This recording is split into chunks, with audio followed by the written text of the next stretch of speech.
نحمدہ و نصلی علی رسول الکریم، اما بعد، اعوذ باللہ من الشیطان الرجیم، بسم اللہ الرحمن الرحیم۔ گرامی قدر جناب حضرت مولانا علامہ سراج الدین صدیقی صاحب، پیر صاحب انور خان جدون صاحب، ممبر سوسائٹی ریلوے، حاجی ظفر اقبال صاحب، سابق چیئرمین زکوٰۃ کمیٹی ڈوب چراغ الدین، میرے انتہائی قابل احترام بزرگوں، دوستوں، بھائیوں، السلام علیکم۔ انتہائی اس دکھ کی گھڑی میں یہ سمجھتا ہوں کہ آج اللہ تعالیٰ نے ہمارے اوپر یہ انعام اور اکرام یہ کیا کہ اس کے قرآن کو تو کافروں نے اپنا شاید یہ اجر اور ثواب سمجھ کے نظر آتش کیا، اور عین اس وقت جب عید کا اجتماع ہو رہا تھا مسجد کے سامنے سرکاری سرپرستی میں، ہم شدید ترین الفاظ میں اس کی مذمت کرتے ہیں۔ میں ایک بات آپ سے عرض کروں کہ نبی مہربان حضرت محمد مصطفیٰ صلی اللہ علیہ وسلم نے خطبۃ الحجۃ الوداع آخری خطبہ میں بہت سارے ارشادات فرمائے، جس میں ایک یہ بھی آپ نبی کریم صلی اللہ علیہ وسلم نے ارشاد فرمایا کہ میں تمہارے درمیان دو چیزوں کو چھوڑے جا رہا ہوں، ایک اللہ رب العالمین کی کتاب ہے اور دوسری میری سنت ہے۔ آپ یہ جائزہ لیجئے کہ نبی مہربان صلی اللہ علیہ وسلم نے یہ نہیں کہا کہ کسی ایک چیز کو پکڑ لینا تو تم کامیاب ہو جاؤ گے۔ آپ صلی اللہ علیہ وسلم نے ارشاد فرمایا کہ جب تک تم ان دونوں چیزوں کو تھامے رکھو گے تو کامیاب اور کامران ٹھہرو گے، اور اگر خدا نخواستہ کسی ایک چیز سے آپ کی نظر کم ہوئی تو تباہی اور بربادی ہو جائے گی۔ میں یہ سمجھتا ہوں کہ امت مسلمہ آج یہ چیز واضح طور پر محسوس کروا رہی ہے کہ پوری دنیا میں جہاں پر بھی مسلمان بس رہے ہیں، آج وہ یکجان ہو کر اس گھٹیا ترین حرکت کو اپنے ہزارے خیال میں لاتے ہوئے اس کی شدید مذمت کرتے ہیں۔ میں ڈوب چراغ الدین قاضی آباد کے مختلف مساجد سے آج سے نکلنے والے جلوسوں کو بھی خیر مقدم کرتا ہوں، تمام علماء اکرام کو خراج تحسین بھی پیش کرتا ہوں کہ ہم اپنے اس نبی صلی اللہ علیہ وسلم پر ایمان لاتے ہیں کہ جو بعد از خدا تو ہی ہے قصہ مختصر، اس لیے ان کی فرمودات کی روشنی میں ہماری جان بھی چلی جائے، ہمارے سامان بھی چلے جائیں، ہماری اولادیں بھی چلی جائیں، تو یہ کم سودا نہیں ہوگا کہ ہم اپنے آقا دو جہاں صلی اللہ علیہ وسلم کے احکامات پر عمل کرتے ہوئے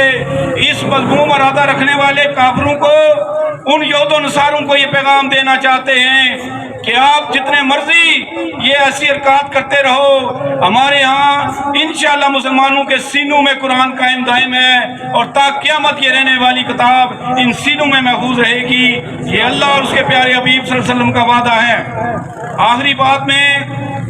وہ سراج صاحب نے مسجد میں یہ بات کر دی کہ ہم مطالبہ ان سے نہیں کرتے، ہمارے یہ حکمران ہیں، ہم اتنی گزارش ضرور کریں گے کہ یار اتنی شرم تو آپ کر لو کہ اگر ان کا کوئی فون آتا ہے تو آپ کو فون نہ سنیں،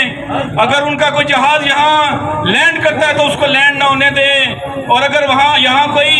یہود و نصارہ کا ایسا بدبخت یہاں ٹھہرتا ہے تو اس کو کم از کم یہاں سے نکالنے کا تو کردار ادا کریں۔ ہم آپ سے یہ توقع رکھتے ہیں کہ آپ ہماری اس گزارش کو سنیں گے اور اس پر عمل کریں گے۔ ہم آپ کو یہ یقین دلاتے ہیں کہ آپ جنگ کریں، آپ جانوں کے نذرانے کو ہم سے مانگیں، انشاءاللہ آپ سے پہلے ہم آگے کھڑے ہوں گے۔ یہ ہمارا ایمان ہے، اور اسی لیے ہم زندہ ہیں اس دھرتی پر کہ یا اللہ تو ہمیں اپنے راستے میں قبول کر لے، اور جو نبی مہربان صلی اللہ علیہ وسلم نے ہمیں خوشخبریاں سنائی کہ وہاں جنت آپ کا انتظار کر رہی ہے، ہم اس حصول جنت کے لیے یہ کوشش کرتے رہیں گے۔ وما علینا الا البلاغ۔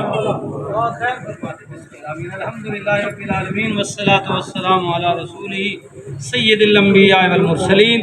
اے مالک الملک، نماز جمعہ تیرے حضور سرب سجود ہونے کے بعد یہ تیرے بندے ہیں اللہ، تیری مقدس لا ریب واحد کتاب قرآن کریم، جس میں قیامت تک کوئی شک نہیں کیا جا سکتا، جو شک کرے وہ کافر ہے، وہ مشرک ہے، مرتد ہے، بے ایمان ہے۔ اے اللہ اس کی حرمت کے لیے، اس قرآن کو پڑھنے، غور و فکر اور اس پر عمل کے لیے، اے اللہ یہ اظہار یکجہتی کے لیے، اے اللہ تیری کلام کے ساتھ باہر نکلے ہیں روڈ پر۔ اے مالک تو دلوں کے بھید جانتا ہے، صرف اس لیے کہ غیروں کو پتہ چل جائے کہ ہم قرآن والے ہیں۔ اللہ ہمارے یہ چند قدم قبول فرما لے، اے اللہ ہماری بخشش کا سبب بنا دینا۔ اے اللہ اس قرآن کی برکت سے اللہ ہماری زندگیوں میں خیر و برکت نصیب فرما۔ اے اللہ ہماری دنیا بھی بہتر فرما دے، ہماری آخرت بھی بہتر فرما دے۔ اے مالک الملک تو کریم ہے، مہربان ہے، جیسا کہ ہمارے جناب محترم مرزا صاحب نے فرمایا ہے، اللہ ہمارے اندر قرآن کا جذبہ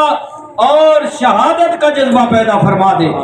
جیسا کہ آپ نے فرمایا کہ رسول اللہ نے فرمایا دو چیزیں، ایک اللہ کا قرآن اور ایک آپ کی سنت، یعنی یہ نہیں کہ ایک کو چوز کر لیں اور دوسرے کو چھوڑ دیں، کیونکہ آپ سنت کو علادہ کریں گے قرآن سمجھ نہیں آئے گا، قرآن کو علادہ کریں گے سنت سمجھ نہیں آئے گی، دونوں کو ساتھ رکھیں گے تو اللہ کا دین آپ کو سمجھ آئے گا۔ اے اللہ ہمیں حضور کی سنت کو بھی اور اللہ کے اے مالک الملک اپنی پاک کلام کو سمجھنے کی توفیق نصیب فرما، استقامت نصیب فرما، دنیا اور آخرت بہتر فرما، عالم اسلام کی، مسلمانوں کی، پاکستان کی خیر فرما۔ اے اللہ ہمارے ملک پاکستان کے اندر دین اسلام کا بول بالا فرما۔ اے اللہ ہم تو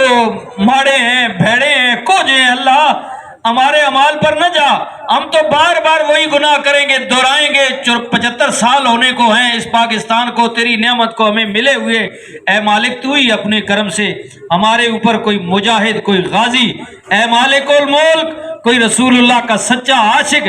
دین پر عمل کرنے والا اللہ کوئی حکمران بنا دے۔ اے اللہ جس کے اندر کفار کا ڈر نہ ہو، صرف تیرا ڈر ہو، اے اللہ جو تجھ سے ڈرنے والا ہو، تیرے حکم رسول کی سنت کے مطابق فیصلے کرنے والا ہو۔ اللہم صلی علی محمد وعلی